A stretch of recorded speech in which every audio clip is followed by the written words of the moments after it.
all you see is a price that goes down every day. It's scary. That's all you see. Yeah.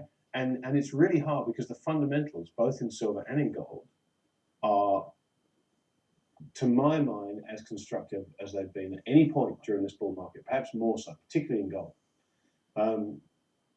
What do you think is the cause of this disconnect between circumstance and price action? Because there's no good reporting on these financial markets, on these commodity markets in financial media. People only understand that the gold price and silver price are coming down every day. So that sends the message there's too much gold around, there's too much silver around. You know, just like me, that the physical demand by just two countries, India and China, is 3,000 tons a year. That's the same amount of worldwide gold mine production. So I always tell my audience when I do speeches, imagine this, the potato market. And we have two countries buying up all potatoes in the world. What will happen to the price of French fries? You know? And then everybody understands the price of French fries only can go up. And then I tell them, well, apply these same rules, fundamental supply and demand rules on the gold market. Yeah, we need to sell our gold shares.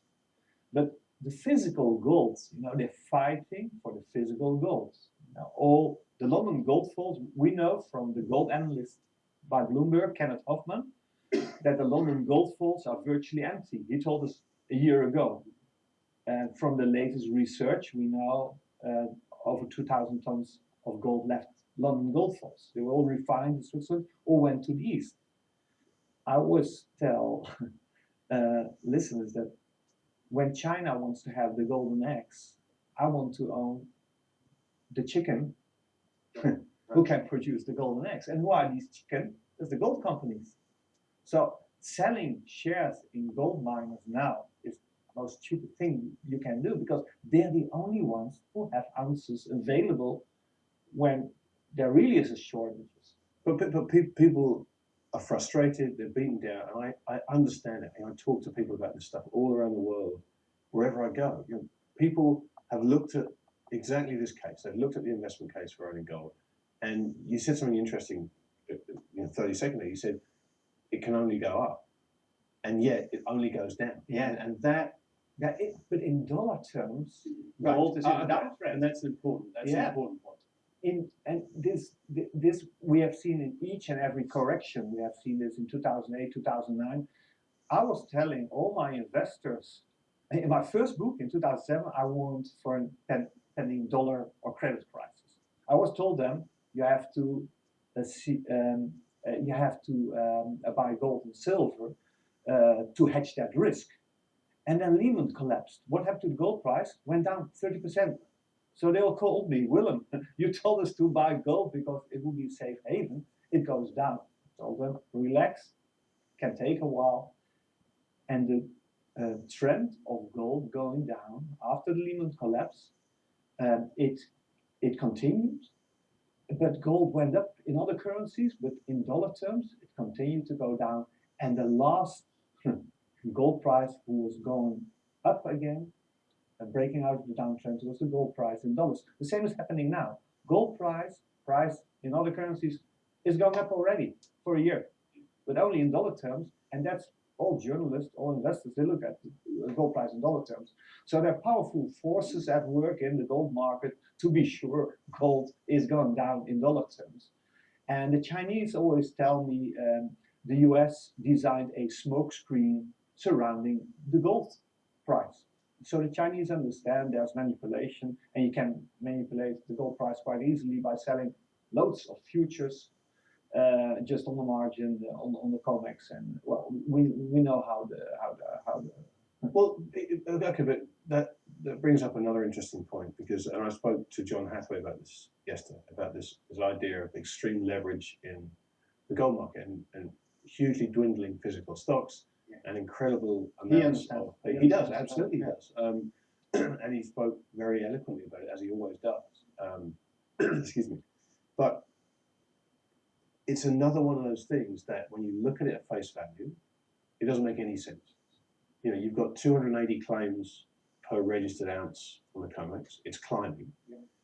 Lehman went under at 33 to 1. But that was a problem. This isn't a problem. It's not sustainable. It's absolutely. Look at the graph. It's not sustainable. But how does that resolve itself? Because at the moment, there's limitless amounts of paper can be created.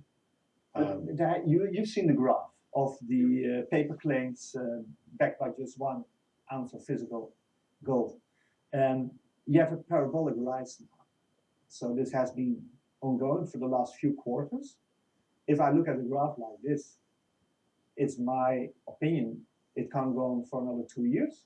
Maybe it can go on for another few quarters.